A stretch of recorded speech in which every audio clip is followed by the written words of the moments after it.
This podcast contains strong words and provocative ideas. If either offends you, turn off now, weirdo. Let me just quickly top up my Knob Creek. Hello, my little croissant-widges. I'm Sir Laurent St. Wright. Once upon a time, many moons ago, I directed movies and TV shows like the 1979 sci-fi classic Atlantis Attacks. I was even knighted for my contributions to the arts. But over the past 63 years, I've also been collecting a very specific form of art.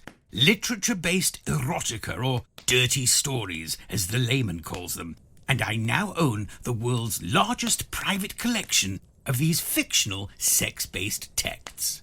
From the naughty stories the ancient Sumerians wrote in cuneiform, to the filthy stories of unrequited lust Kanye wrote Tucker Carlson, I have them all. And I've decided to share this legacy with you before I die and pass on some of the finer works in my collection. Now, because these stories are written by, any horned-out perv, they contain some poor syntax and the occasional spelling mistake. But, in an effort to remain as true as possible to the author's original vision, I've left them in. So, with the help of my beautiful cast, may I proudly present Erotica Verbatim. Now, before we get to today's story, I want to answer some viewer email, as it's been mounting up. Roger has written in with a brief message that says simply, girls. Good for you, Roger. And Blaine has written in to say, I wank to the smell of everything bagels. Oh, keep those emails coming. Well, today's work of fiction surprised me, as it was slipped under my DMs. That's my doormats. And I've never had a hand-delivered submission before. I almost choked on my scotch. Authored by an I am not Prince Andrew, 69. It's a retelling of what happened during the steamy night on Jeffery Epstein's hideaway island. So settle back for a story entitled, That Woman Was Not Underage and One Didn't Sleep With Her Anyway. Bosh!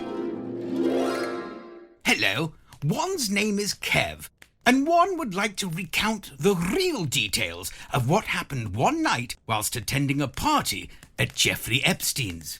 A little about one. One is a young 62 years old, 6 feet tall, and hung like a corgi. And one misses one's mummy something rotten. One had been invited to a party at Jeff's estate that he used to call Love Island. When one heard how many gorgeous female guests were going to be there, one had to force oneself to be fashionably late. One didn't want to rock up looking desperate. Charles did that once with Camilla, and now look at him, pee-whipped within an inch of his life. It was there that one saw her, standing in the foyer, admiring Jeffrey's Fabergé egg collection. She was about 35 or 50. One wasn't sure, but one was certain she wasn't underage. Hi, my name's Virginia, but you can call me Ginny. Hi, you can call one, Kev. One replied, then immediately asked her age and for verification. The last thing anyone in one's position needs is to be stitched up as a pedophile, which one certainly isn't anymore. I'm 42, at least, she said sexily. And yes, one thought, she was at least 42, so quite age-appropriate. Jeffrey has so many rich and interesting friends. So far I've met Donald Trump, Jeff Bezos, Bill Clinton. Donald Trump? What do you do for a living?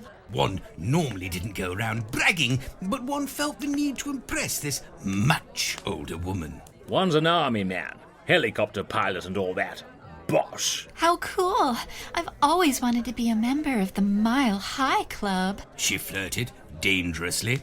Still, she was drop-dead gorgeous, and one was divorced, so... One supposes one could take you out for a flight if you'd like, as long as you're over the age of 21. Oh, I'm at least 52, so there's no need to worry. One swears, she said. Hey, do you want to go somewhere a little more intimate? She asked, looking around for a quiet spot. One nodded, so she took one's hand and led one through Jeffrey's labyrinthian mansion to an upstairs bathroom. She spread herself out in the bath, leaving one shocked.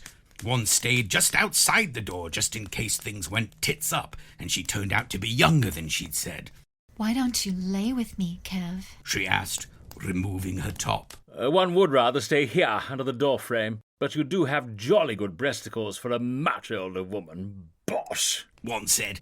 One had been taught from an early age that it was polite to compliment an older woman, no matter how young she looked. You sure you don't want to get any closer? She asked, shedding her jeans. Could one see your driver's license, or actually any other form of ID, please? One demanded, because, and one can't state this for the record too often, one was not interested in underage girls who could make you feel young again.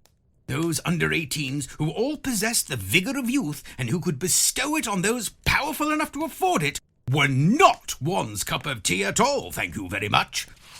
One much preferred dating women one's own age, even if they looked like Fergie. Sarah Ferguson, that is, not the one who pissed herself on stage. So you won't come to bed with me? She pleaded. She reached into her silken chemise and pulled out her driver's license, which clearly said she was a middle-aged woman of 63. Jeffrey makes us carry ID with us because we look so young, but we are really very, very old instead. I'm actually collecting Social Security. One was torn. She was clearly well above the age of consent, but one had other things to consider. Titles, land, money, the eventual return of colonialism. It was with a heavy heart that one turned away. One's so sorry, Ginny, but one simply can't. One has a reputation, and one would hate to have it tarnished. Reject me, would you?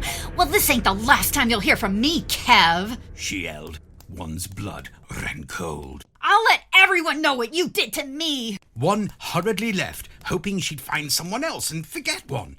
But she didn't, and now she's all over the news, flapping her mouth and accusing one of doing naughties to her, and showing off that one damn photograph that one truly regrets having taken. One wishes one had never visited Epstein's Love Island, even if nothing ever happened there. Bosh! The end. I've no idea who dropped this story off at my house, and to be honest, I've spent hours trying to figure it out. I mean, that postmark does look, I suppose, a little like Buckingham Palace, but it could just be any old building, I suppose. I guess that's why I'm not Sherlock Holmes. Anyway, this is why I love collecting erotica, because it's not just the sexual encounters that stay with you, but the unanswered questions too. Like, why do corrupt Western governments let the rich and powerful get away with pretty much everything? And why do we members of the public keep letting it happen? Whatever happened to eating the rich? Well, until next time, sweet dreams, my little croissantwiches. You've been listening to Erotica Verbatim, created, written, and produced by Hayden Black, edited by Joe Larigo, and starring Hayden Black, Sarah Oleksic, and Mark Reynolds. If you had a laugh, please recommend us, and don't forget to subscribe.